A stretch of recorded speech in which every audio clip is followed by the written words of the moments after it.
ನಮಸ್ಕಾರ. ಈ ಆರ್ಥಿಕ ವಿಶ್ಲೇಷಣೆಗೆ ಸ್ವಾಗತ. 2026ರ ಚಿನ್ನದ ಮಾರುಕಟ್ಟೆ ಅಬ್ಬಾ ಎಂಥ ಹುಚ್ಚು ಏರಿಳಿತಗಳನ್ನು ಕಂಡಿದೆ ಅಲ್ವಾ.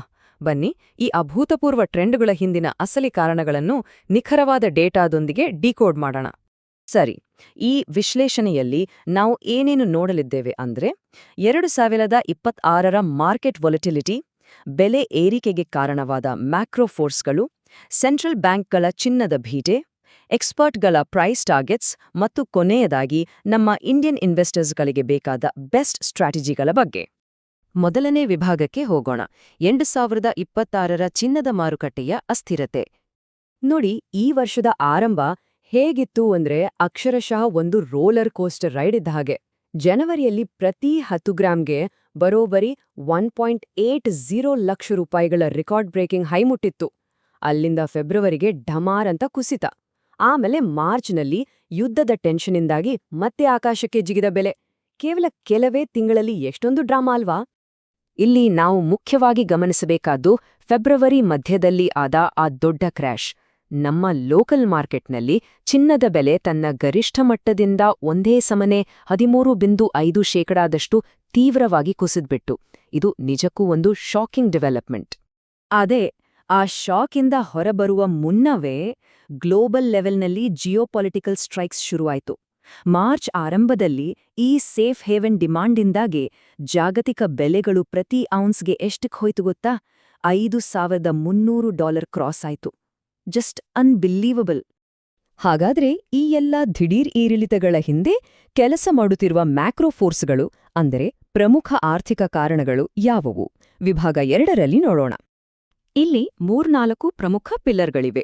ಒಂದು ಕಡೆ ಕಂಟಿನ್ಯೂಯಸ್ ಇನ್ಫ್ಲೇಷನ್ ಅಂದ್ರೆ ಹಣದುಬ್ಬರ, ಇನ್ನೊಂದು ಕಡೆ ಅಮೆರಿಕದ ಫೆಡರಲ್ ರಿಸರ್ವ್ನಿಂದ ಎಕ್ಸ್ಪೆಕ್ಟ್ ಮಾಡ್ತಿರೋ ಬಡ್ಡಿದರ ಕಡಿತಗಳು, ಜೊತೆಗೆ ಮಿಡಲ್ ಈಸ್ಟಲ್ಲಿ ನಡೀತಿರೋ ಭೌಗೋಳಿಕ ರಾಜಕೀಯ ಟೆನ್ಷನ್ಸ್.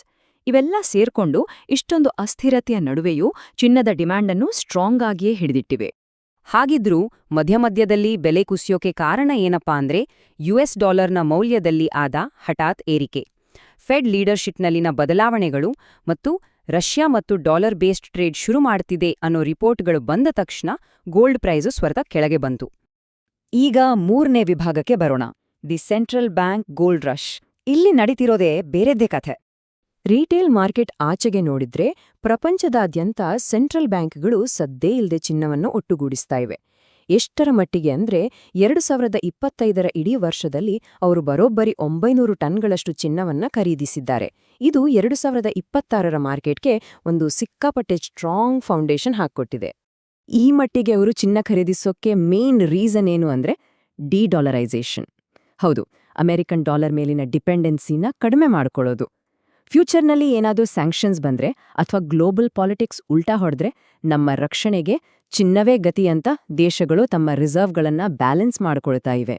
ವಿಭಾಗ 4, 2026ಕ್ಕೆ ಎಕ್ಸ್ಪರ್ಟ್ಸ್ ಕೊಟ್ಟಿರೋ ಪ್ರೈಸ್ ಟಾರ್ಗೆಟ್ಸ್. ಈ ಸ್ಟ್ರಾಂಗ್ ಫೌಂಡೇಶನ್ ಇಟ್ಕೊಂಡು ಟಾಪ್ ಫೈನಾನ್ಷಿಯಲ್ ಇನ್ಸ್ಟಿಟ್ಯೂಷನ್ಸ್ ಏನ್ ಹೇಳ್ತಿವೆ ನೋಡೋಣ. ಇವರ ಮುನ್ನೋಟಗಳು ನಿಜಕ್ಕೂ ಶಾಕಿಂಗ್ ಆಗಿವೆ.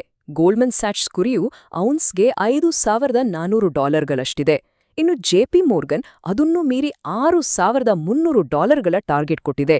ನಮ್ಮ ಇಂಡಿಯನ್ ರುಪೀಸ್ನಲ್ಲಿ ಲೆಕ್ಕ ಹಾಕಿದ್ರೆ ವರ್ಷದ ಕೊನೆಗೆ ಪ್ರತಿ 10 ಗ್ರಾಂಗೆ 1.8ರಿಂದ 2 ಲಕ್ಷ ರೂಪಾಯಿ ತನಕ ಹೋಗೋ ಎಲ್ಲಾ ಲಕ್ಷಣಗಳು ಸ್ಪಷ್ಟವಾಗಿ ಕಾಣಿಸ್ತಿವೆ. ಇದರ ಜೊತೆಗೆ ವಿಸ್ಡಮ್ ಟ್ರೀ ಸಂಸ್ಥೆ ಇನ್ನೊಂದು ಇಂಟ್ರೆಸ್ಟಿಂಗ್ ಸಿನಾರಿಯೋ ಕೊಟ್ಟಿದೆ. ಅವರ ಬೇಸ್ಲೈನ್ ಪ್ರಕಾರ ಸೆಕೆಂಡ್ ಕ್ವಾರ್ಟರ್ ಹೊತ್ತಿಗೆ $3,850. ಆದ್ರೆ ಏನಾದ್ರೂ ಜಾಗತಿಕ ಸುಂಕದ ಆಘಾತಗಳು ಅಂದ್ರೆ ಟ್ಯಾರಿಫ್ ಶಾಕ್ಸ್ ಆಗಿ ಫೆಡ್ ಬಡ್ಡಿದರ ಕಡಿತಗೊಳಿಸುವಂತಾದ್ರೆ ಇದು $4,500 ತನಕ ಬೂಸ್ಟ್ ಆಗುವ ಪೂರ್ತಿ ಸಾಧ್ಯತೆ ಇದೆ. ಇಷ್ಟೆಲ್ಲ ದೊಡ್ಡ ಟಾರ್ಗೆಟ್ಸ್ ನೋಡ್ತಿದ್ರೆ ಸಹಜವಾಗಿ ನಮ್ಮ ತಲೆಯಲ್ಲಿ ಬರುವ ಪ್ರಶ್ನೆ, ಇದು ಬಬಲಾ? ಚಿನ್ನದ ಬೆಲೆ ಮತ್ತೆ ದಿಢೀರಂತ ಪಾತಾಳಕ್ಕೆ ಕುಸಿಯುತ್ತಾ? ಈ ಪ್ರಶ್ನೆಗೆ ಉತ್ತರ ನಾವು ಸ್ಟ್ರಾಟಜಿಗಳಲ್ಲೇ ಕಂಡುಕೊಳ್ಳಬೇಕು. ಹಾಗಾಗಿ 5ನೇ ಮತ್ತು ಅತ್ಯಂತ ಪ್ರಮುಖ ವಿಭಾಗಕ್ಕೆ ಬರೋಣ. ನಮ್ಮ ಇಂಡಿಯನ್ ಇನ್ವೆಸ್ಟರ್ಸ್ಗಳಿಗೆ ಇರೋ ಸ್ಪಷ್ಟ ಸ್ಟ್ರಾಟಜಿಗಳು. ನಮ್ಗೆಲ್ಲ ಗೊತ್ತಿರೋ ಹಾಗೆ ಇಂಡಿಯಾದಲ್ಲಿ ಚಿನ್ನ ಅಂದ್ರೆ ಇಮೋಷನ್. ನಮ್ಮ ಮಾರ್ಕೆಟ್ನಲ್ಲಿ 70% ಡಿಮ್ಯಾಂಡ್ ಬರೋದು ಭೌತಿಕ ಆಭರಣಗಳಿಂದಾನೆ. ಆದ್ರೆ ಈಗ ಟ್ರೆಂಡ್ ಸ್ವಲ್ಪ ಚೇಂಜ್ ಆಗ್ತಿದೆ. ಕಾಯಿನ್ಸ್, ಬಾರ್ಗಳು ಮತ್ತು ETFಗಳನ್ನ ಇನ್ವೆಸ್ಟ್ಮೆಂಟ್ ಕೂಡ ತುಂಬಾನೇ ಫಾಸ್ಟ್ ಆಗಿ ಗ್ರೋ ಆಗ್ತಿದೆ. ಈ ವೊಲಾಟಿಲಿಟಿಯನ್ನ ಮ್ಯಾನೇಜ್ ಮಾಡೋಕೆ ಎಕ್ಸ್ಪರ್ಟ್ಸ್ ಸಜೆಸ್ಟ್ ಮಾಡೋ ಬೆಸ್ಟ್ ಐಡಿಯಾ ಅಂದ್ರೆ ಬೈ ಆನ್ ಡಿಪ್ಸ್. ಅಂದ್ರೆ ಏಕ್ದಮ್ ಎಲ್ಲ ದುಡ್ಡು ಹಾಕೋ ಬದಲು ಬೆಲೆ ಸ್ವಲ್ಪ ಕಮ್ಮಿಯಾದಾಗೆಲ್ಲ ಸ್ವಲ್ಪನೇ ಖರೀದಿಸೋದು. ಎಸ್ಪೆಷಲಿ ಏಪ್ರಿಲ್-ಮೇ ತಿಂಗಳ ಅಕ್ಷಯ ತೃತೀಯಾದ ಟೈಮಲ್ಲಿ ಅಥವಾ ಅಕ್ಟೋಬರ್-ನವೆಂಬರ್ ದೀಪಾವಳಿ ಮತ್ತು ಮದುವೆ ಸೀಸನ್ಗಳಲ್ಲಿ ಕಮ್ಮಿ ಬೆಲೆಗೆ ಸಿಕ್ಕಾಗ ಪಿಕ್ ಮಾಡೋದು ತುಂಬಾನೇ ಸ್ಮಾರ್ಟ್ ಮೂವ್. ಇನ್ನೊಂದು ಮೇಜರ್ ಶಿಫ್ಟ್ ಅಂದ್ರೆ ಫೈನಾನ್ಷಿಯಲ್ ಗೋಲ್ಡ್ ಕಡೆಗೆ ಜನ ಹೋಗ್ತಿರೋದು.